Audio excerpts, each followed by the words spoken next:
Hi guys, welcome to my YouTube channel. I am Bhagyashree. আজ আমি যাচ্ছি দার্জিলিং।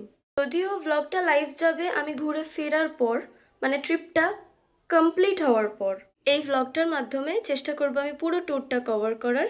যেহেতু আমি এই প্রথমবার পাহাড় দেখব, তাই জন্য সেটাকে স্মৃতি হিসাবে কালেক্ট করার জন্য এই ব্লগটা বানানো মেনলি।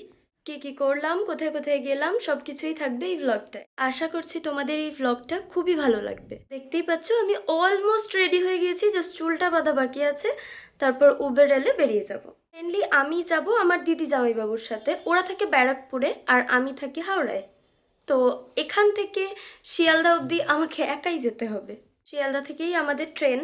তো শিয়ালদা স্টেশনে আমরা মিট করব। আরও লোকজন যাবে অবশ্য, কিন্তু আমি তাদের চিনি না। ঘুরতে গিয়ে নিশ্চয়ই চেনা জানা হয়ে যাবে। তো stay tuned, I am excited. So cab এসে গেছে আর বেরিয়ে পড়েছি শিয়ালদা স্টেশনের উদ্দেশ্যে। কিন্তু আমার একটু লেট হয়ে গেছিলো বলে প্ল্যান অনুযায়ী ঠিক টাইমে আমি বেরোতে পারিনি। তো আমি প্রচণ্ড টেনশন করছিলাম ট্রেনটা যেন মিস না হয়ে যায়। কিন্তু আমি সময়ের থেকে একটু বেশিই আগে চলে গেছি, মানে সবার আগে চলে গেছি। স্টেশনের বাইরে একটা ওয়াওয়ের আউটলেট থেকে ঢুকে পড়েছি টাইম পাস করার জন্য। খুব বেশি কিছু খাওয়া যাবে না, কারণ ট্রেনে উঠে ডিনার করতে হবে। তো জাস্ট মুখ চালাবার জন্য অল্প কিছু কিনেছি, যাতে টাইমটা কেটে যায়। ট্রেনে তো উঠে পড়েছি। এবার আমাদের গন্তব্যস্থল হচ্ছে এনজেপি।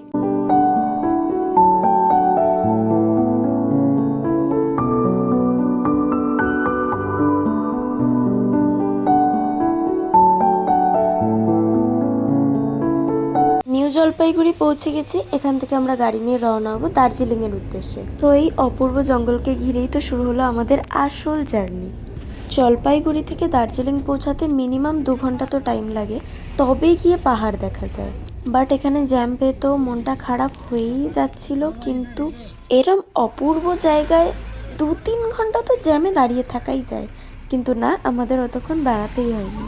তো মিনিমাম 1.5-2 ঘন্টা মতো জার্নি করার পর এখানে দাঁড়িয়ে সবাই যে যার কাজ করে নিচ্ছিল। কেউ ওয়াশরুম যাচ্ছিল, কেউ খাবার খাচ্ছিল, যার যেটা দরকার পড়েছে সে সেটা করেছে।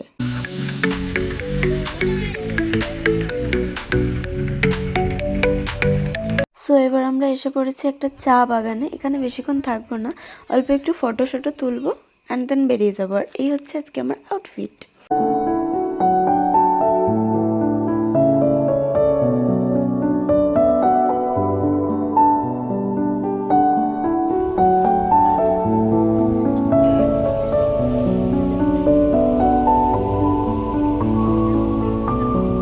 এবার আমরা এসে পৌঁছেছি লামাহাটা।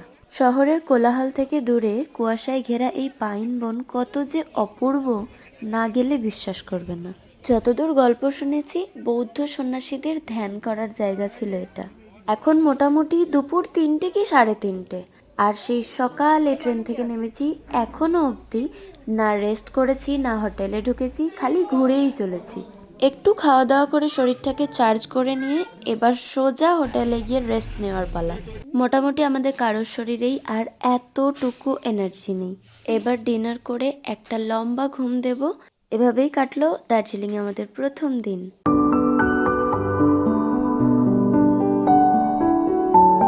হাই এভরিওয়ান, এখন ঘড়িতে বাজে ভোর 4:30। তো আমরা এই ভোর রাতেই প্রপার রেডি হয়ে গিয়েছি। আজ হচ্ছে আমাদের দার্জিলিংয়ে ডে 2।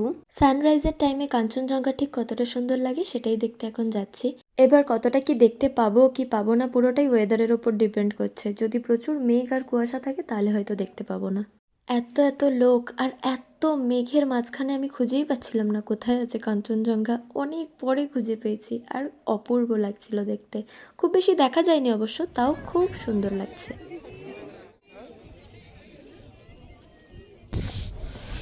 মারাত্মক সুন্দর জিনিস দেখে ফেলেছি জীবনে, একবারই, প্রথমবার। কি দেখলি? কি কান? কান? কাঞ্চন? কাঞ্চনজঙ্ঘা।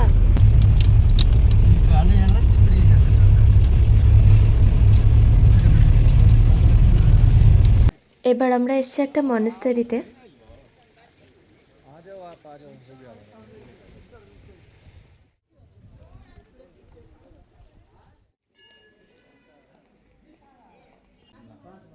এই অবস্থায় তো আমার কাছে কি নেই, সব আছে, সাথে আবার একটা বাচ্চা।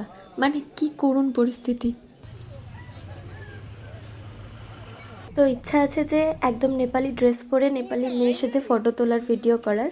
তো ভাবছি এখান থেকেই করব, দেখা যাক।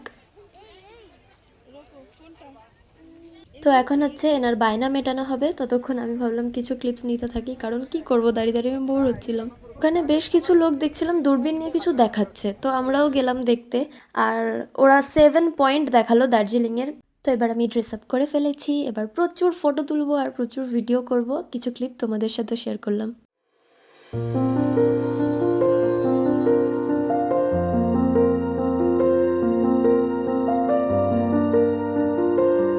কেমন লাগছে আমাকে অবশ্যই কমেন্টে জানিও।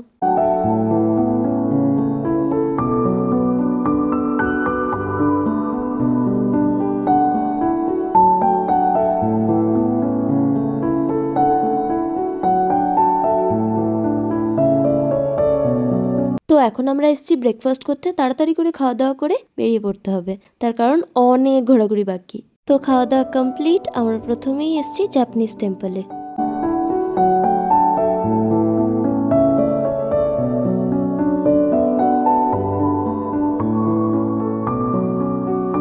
তো এখানে আমাদের ঘোরাঘুরি কমপ্লিট, এরপর আমরা যাব একটা টি গার্ডেনে। তো এই পয়েন্ট থেকে আমাদের অনেকটা নিচে অবধি নামতে হবে হেঁটে। না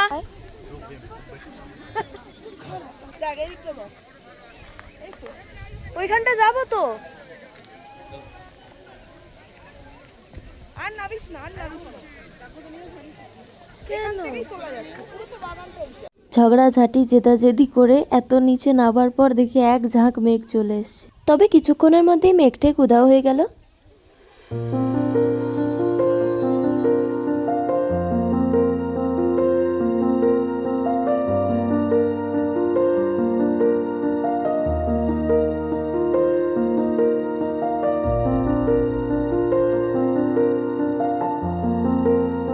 পাহাড়ে এসছি আর পাহাড়ি মোমো খাবো না তা কি করে হয়, এটা তো মিস করাই যাবে না। এরপর একটু চিপস কিনে চা খেয়ে পৌঁছে গেলাম জু। আর পৌঁছাতে না পৌঁছাতেই তো এলো ঝমঝমিয়ে বৃষ্টি। ছাতা না থাকায় দাঁড়িয়ে পড়েছিলাম সাইডে, কিন্তু এই বৃষ্টির পর যে আকাশ এতটা ঝলমলিয়ে উঠতে পারে আমি ভাবতেই পারিনি।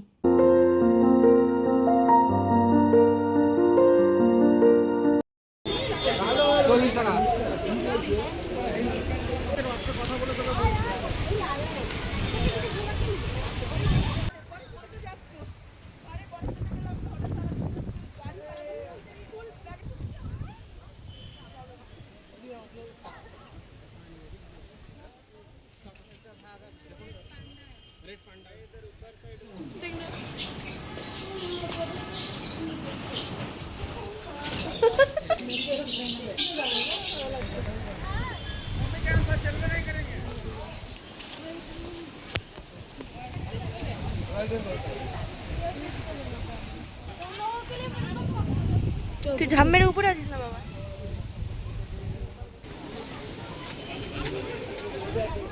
And finally going back to hotel. ভেবো না আবার ঘোরাঘুরি শেষ হয়ে গেছে, গিয়ে তাড়াতাড়ি করে লাঞ্চ করে আবার রেডি হয়ে আবার বেরোবো। Hi everyone, just look at me. মানে পুরো বোঝা যাচ্ছে যে আমি কতটা টায়ার্ড। আর এই হচ্ছে রাতের চাদরে মোড়া পাহাড়। তো দেখতেই পাচ্ছ এখন এসছি আমরা মল রোডে। আজ কিছু টুকটাক কেনাকাটি করব। আর এখানে ফটো তোলার শখ ছিল, কিন্তু ভিড় দেখে আর তোলা হলো না। আমাদের ছানার এখন খিদে পেয়েছে, তো ওকে কিছু খাওয়ানো হবে। আর আজকের মতো দিনটা এভাবেই কাটলো।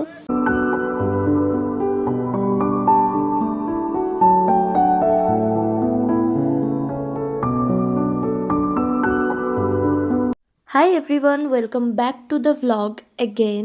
আজ হচ্ছে আমাদের ডে 3। তো দেখতেই পাচ্ছ সুন্দর করে সেজে রেডি হয়ে গিয়েছি। আজ আবারও যাচ্ছি সাইট সিনে। তবে হ্যাঁ, আজ ঘোরাঘুরিটা অনেকটাই কম আছে, কারণ এনার্জি একদম নেই। কিন্তু ঘুরতে এসেছি, ঘরে বসে থাকা যাবে না।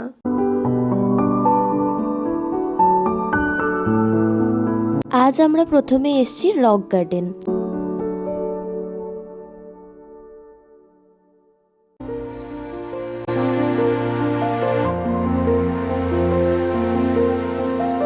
এই হলো আমার আজকের আউটফিট। আমরা আবারও এসেছি অন্য আর একটা চা বাগানে।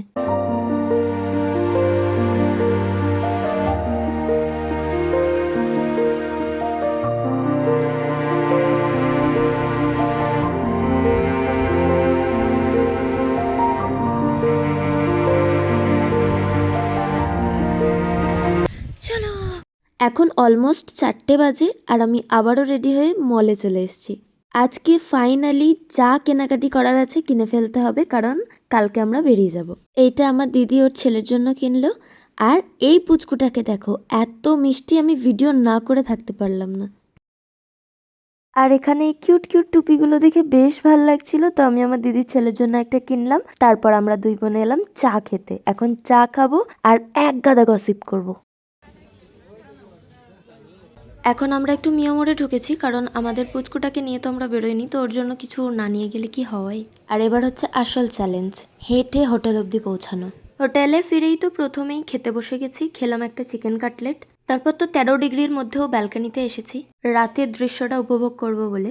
কিন্তু এসে তো দেখি একটা এত বড় মেঘ চলে এসছে কোত্থেকে, তাই রুমে এসে আবার খেতে বসে গেছি। ইতিমধ্যেই আমার জামাইবাবু ডাক দিয়েছে আমাকে যে আয়, মেঘ চলে গেছে। ক্যামেরায় তো বোঝা যাচ্ছে না সেভাবে, তবে দৃশ্যটা কিন্তু অপূর্ব।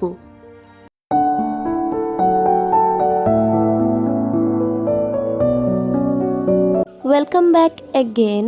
হচ্ছে লাস্ট ডের ভোরবেলা, আর আজ হোটেলে বসে বসে কার দর্শন পেয়েছি দেখো খালি।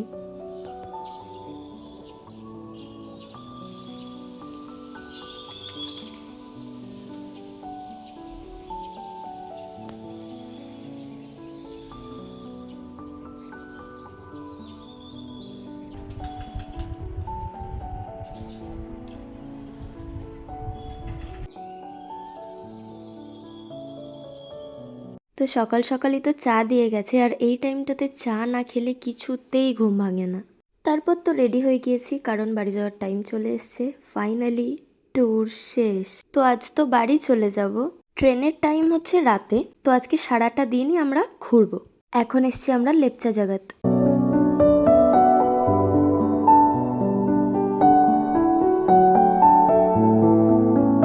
সো এবার যাব আমরা নেপাল বর্ডার দেখতে।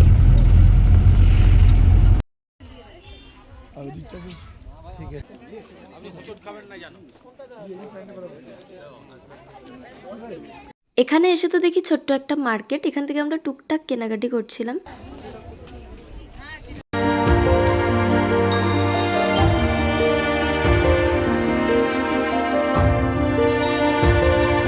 এখন আমরা ঢুকবো নেপালে। এখানে তো এসে আমরা প্রথমে একটু কেনাকাটি করছিলাম, তারপর একটা মিষ্টির দোকান দেখলাম। আর এটা হচ্ছে রাবড়ি, দেখতে রসমালাইয়ের মতো, কিন্তু খেতে একদম অন্যরকম। আমি টেস্টটা বোঝাতেই পারবো না। এবার আমরা এসেছি মেরিক লেক দেখতে।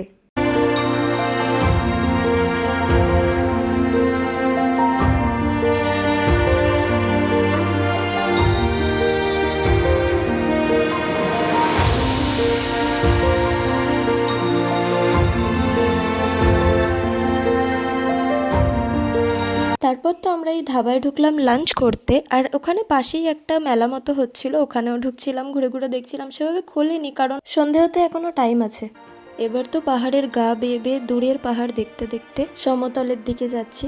পাহাড় শুধুই সুন্দর নয়, পাহাড় মানেই শান্তি। পাহাড় ভীষণ মায়াবী। আবার যদি সুযোগ হয় আবারও ফিরে আসবো পাহাড়ের কোলে।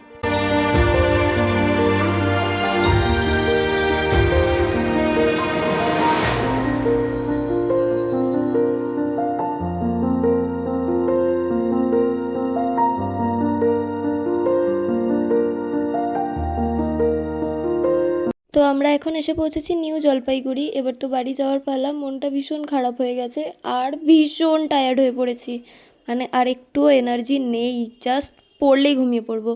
কিন্তু ট্রেনে তো ওরকম ঘুম হয় না। আর এখন করতে হবে ডিনার। ডিনারে ছিল চাউমিন, কারণ কেনা খাবারই নিয়ে নিতে হয়েছিল, আর কোনো অপশন ছিল না। আর এই হচ্ছে আমার সঙ্গী, যে ভীষণ টায়ার্ড হয়ে গেছে আমার সাথে সাথে। আর রাত্রিবেলা ঘুম না আসায় তো দুজন মিলে একটা মুভি দেখছিলাম। কলকাতা ঢুকে গেছি, এখন যাব বাড়ি। Tour complete